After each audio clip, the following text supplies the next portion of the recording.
Today we're going to talk about some wook stereotypes. Some good, some bad. I don't know. I've seen a lot of vlogs. I'm pretty sure these are the base vlogs. But before we get into all those lame stereotypes, let's take a second to talk to one of my favorite DJs about wooks. Hey guys, my name's Coster. My wook, yeah. If I were to describe wooks, you can't just really give them just one description. There is a dark side and there is a light side to wooks. You're gonna meet some good wooks and you're gonna meet some bad wooks. It's just kind of a guarantee if you're in this type of community. A dark side and a light side. That was the part I found the most interesting about what Coster had to say.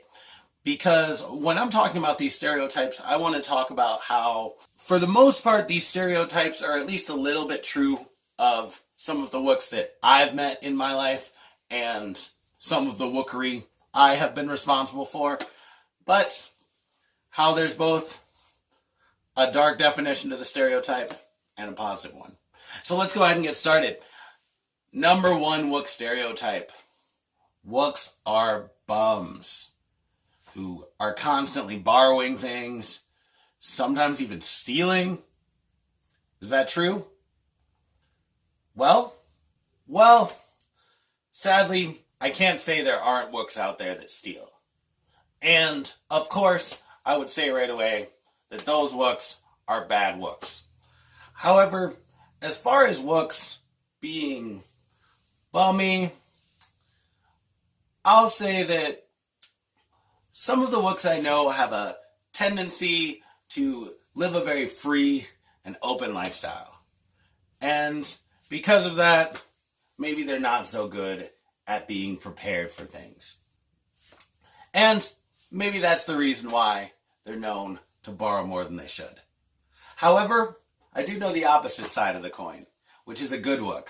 A wook who, even though they like to fly by the seat of their pants and really live life to the fullest, they're just always prepared for everything.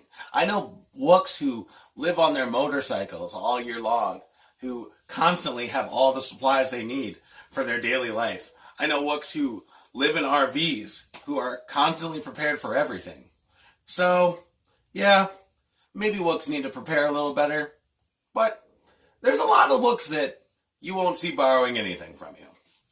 Stereotype number 2, wooks don't have jobs.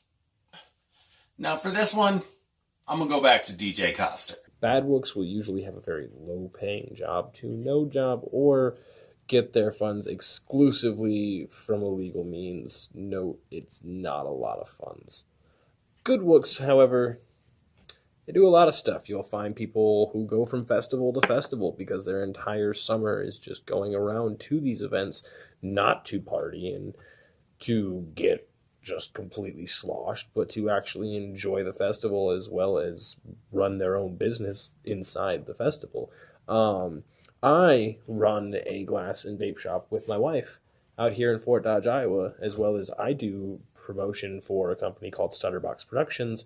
And on top of that, in all my spare time, I also work on my own personal music career. It's all right here. But yeah. Wooks can get jobs, and I've found some very successful wooks, but I've also found some very lazy wooks. So of course, lots of wooks have great jobs. Most wooks just don't like living by a normal schedule, and maybe that can create careers that aren't necessarily traditional. Well, anyway, let's get to our third stereotype. Dreadlocks. As you'll see up here, the general idea of what a wook would look like does tend to involve dreadlocks. And I'm not going to lie, I've talked to a lot of wooks. A lot of wooks have dreadlocks, and a lot of wooks like dreadlocks, and a lot of wooks want dreadlocks. I'm definitely one of the wooks that wants dreadlocks, but it wouldn't work out for my job. So that's why I don't have them. Can't really argue with that stereotype, I guess. Number 4, the scariest wook stereotype of them all. Wooks and psychedelics, wooks and illegal substances. Is it true? Is that what they're all about? Well, I can say that some wooks are about that.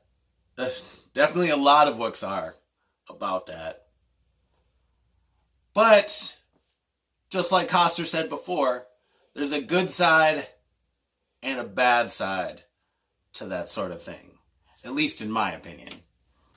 Never go full wook. Nope, Coster. Never go full wook. Always Coster. keep a restraint on it. Got this one. Just because if you go to a full... Anyway, what I was trying to say is there's a good side and a bad side. Like, I'm sure you've seen videos all over YouTube of wooks being way too far over the edge in intoxication, or way too far over the edge in being high on what seems like it must be a psychedelic, to the point that they need to be taken care of in some way or need medical attention.